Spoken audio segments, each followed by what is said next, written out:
Apply to me, as you know, but if you ever felt overwhelmed by the amount of buttons to click and switch on a remote control device, there's some relief.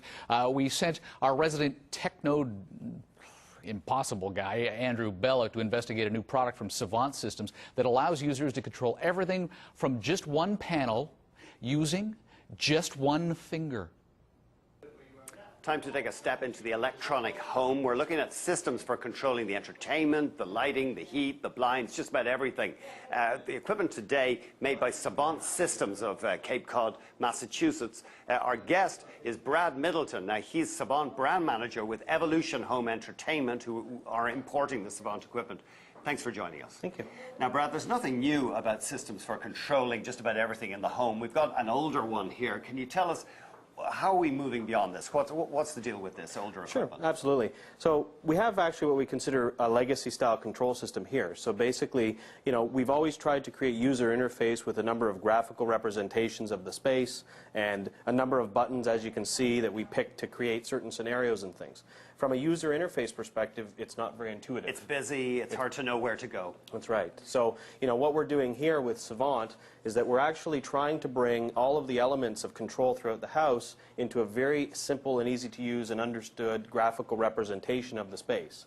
So we call this true image technology with gesture touch. So we can simply interact with the space exactly as we would anticipate. You know, we want to adjust lights, we actually can just touch the lights. And you could scroll through it, it's like an iPhone. That's correct. So basically we have here, you know, very similar interface people are accustomed to today with the iPhone or the iPod Touch. We want to be able to scroll from room to room within the spaces that we're in, and we want to be able to interact with those spaces. I think even I could use this system. It's pretty intuitive. You touch what you actually want to do. Let's take a walk around and see what else this system can accomplish, Brad. Sure, it'd be great. Brad, this is a very high-tech looking coffee table. What are we looking at here? Basically, this is called the Rosy Surface by Savant, and this is a complete interface similar to what we've seen before, but we're giving it in a very large interactive space here that you can control your lighting, your heating and ventilation, audio systems in the house, anything that you want to be able to control, we can control here. And again, you just touch the lights and it's interactive. You can control what's on your big screen TV, Absolutely. your audio. That's right. Yep. This is fancier than most people would get into their home, more expensive. Yeah, from a control perspective, this is actually very common in a commercial space, you know, where we would do a bar lobby or a boardroom, things like that. Well, let's take a look at another way that you can control the Savant system. Sure, absolutely.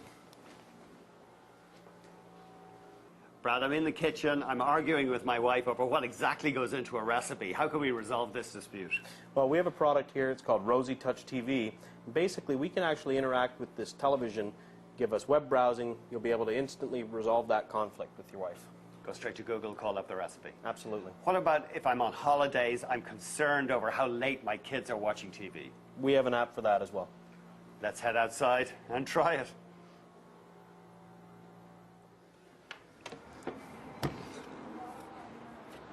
Okay, Brad, we got the ubiquitous iPhone, and you can use this to control the Savant system. That's correct. Yep. Why do they choose this?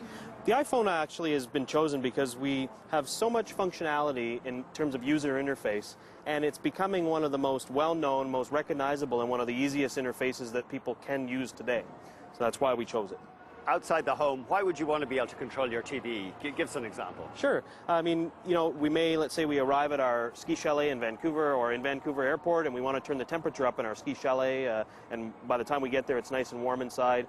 That's one of the examples. Perhaps we we're out for the night and we want to be able to see it's 9:30, are the kids in bed? We can come here and observe whether or not they're using the cable PVR or the bell services or anything like that in the house and actually just shut that off right there on the road. We can turn it off. That's so right. You could be on holidays in Bolivia, you can control what's going on in your house. That's correct, yes. Yeah, say you're concerned about the sun heating the house up too much, put down the blinds. That's correct, yep.